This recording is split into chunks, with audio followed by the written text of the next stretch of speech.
Hello, Internet. I am Nathaniel. Welcome to my channel, Something Fishy This Way Swims. And today I am sick in bed, and it turns out that resting and trying to recover is extremely boring to the point of mania. So I figured that I would sit here and kind of talk a little bit about genetics. So I know a lot of breeders, and I know a lot of people who are new to owning betas or who want to own betas.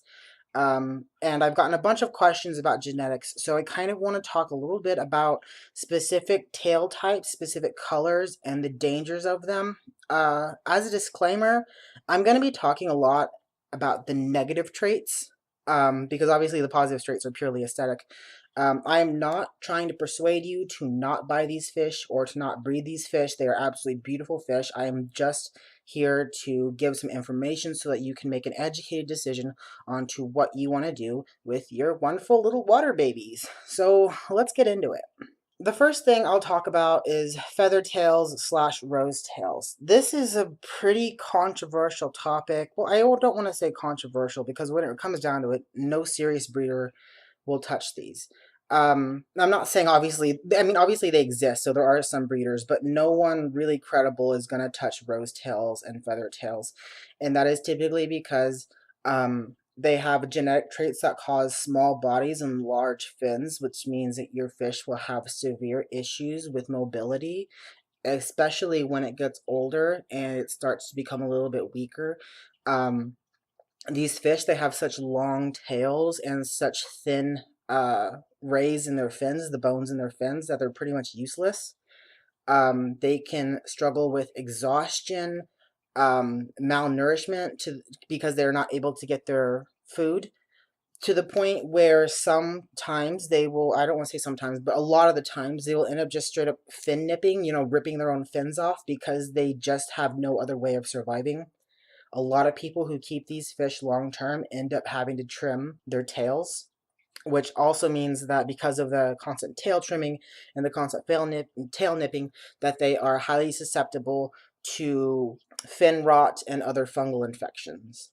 Doubletails, which are perhaps the most controversial and the most hated among breeders, they're absolutely beautiful. Obviously, they have two pretty tails, but this is not as much of a line as it is a mutation, a detrimental mutation.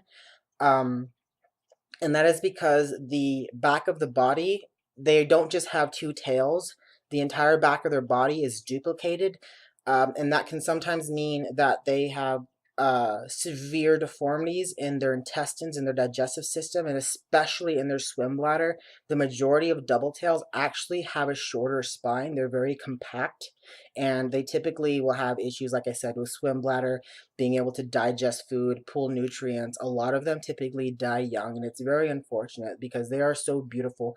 But if you're wanting to buy one of these fish or work with breeding one of these fish, this is something that you need to be aware of.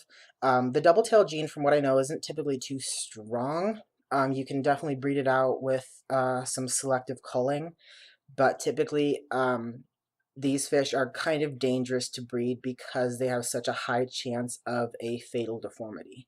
Crowntails, my personal favorite, which are actually what I'm working with. These ones are also uh, kind of genetically controversial. They have a lot of flaws, especially when it comes to the proportion of their rays, the bones in their fins. You can get what's called curling, which is where you get these jagged, curled bones. They're just not strong enough to support the long rays and the short webbing, which can give them some issues when it comes to swimming. So if you're going to be breeding these, you have to be able to not just provide them with the proper genetics to be able to keep the line strong, but you also have to be able to raise them in a specific way, because you don't raise them and you don't keep them in the same water parameters as other betas. What I've found is that they actually prefer harder waters slightly, especially calcium. They need calcium when they're younger, because when they're fries, if they get the proper amount of calcium, typically what I found is that their rays will grow much longer and much thicker, so that they won't have to worry about the deterioration with age. They will just be strong fish with strong, straight rays. But again, that can be somewhat difficult. Next, I want to cover black orchids, which again, one of my favorites. These I'm working with these in conjunction with Crowntails. These are actually kind of difficult to breed because you can only really breed the males, and that is with some issue. Females typically have a very fatal flaw that causes their eggs to basically rupture upon being birthed, which can be really frustrating when you've spent, weeks conditioning and setting up for your breeding program just to have all the eggs die before they could even hatch. But this is something that you need to keep in mind. So typically, when it comes to breeding orchids, it's better to breed the male orchids than the females because the females will almost always have stillbirths or miscarriages, I guess you can say. And last but not least, metallics slash dragons. These ones, I actually feel bad saying this because they're so pretty.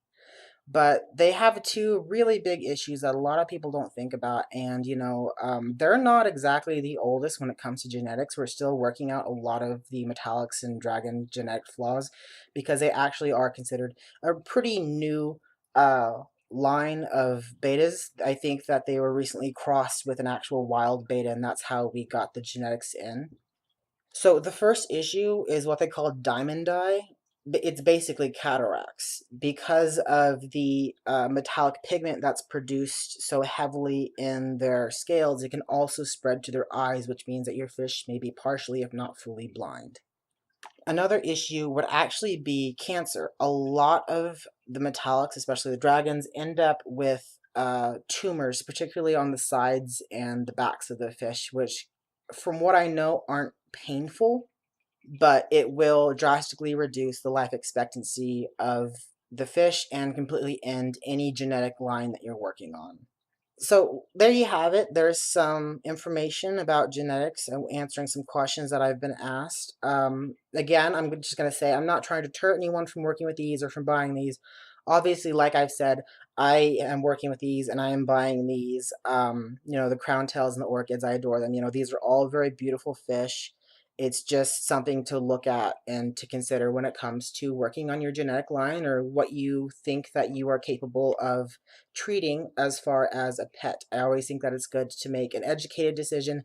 Sadly, a lot of these conversations and a lot of the information that we have on betas does not make a lot of people happy, and a lot of people take it really personally. So if you're one of those people, I'm very sorry. It was not my intent. I'm strictly here to educate. So, thank you for watching. I'm going to go back to laying down and being bored.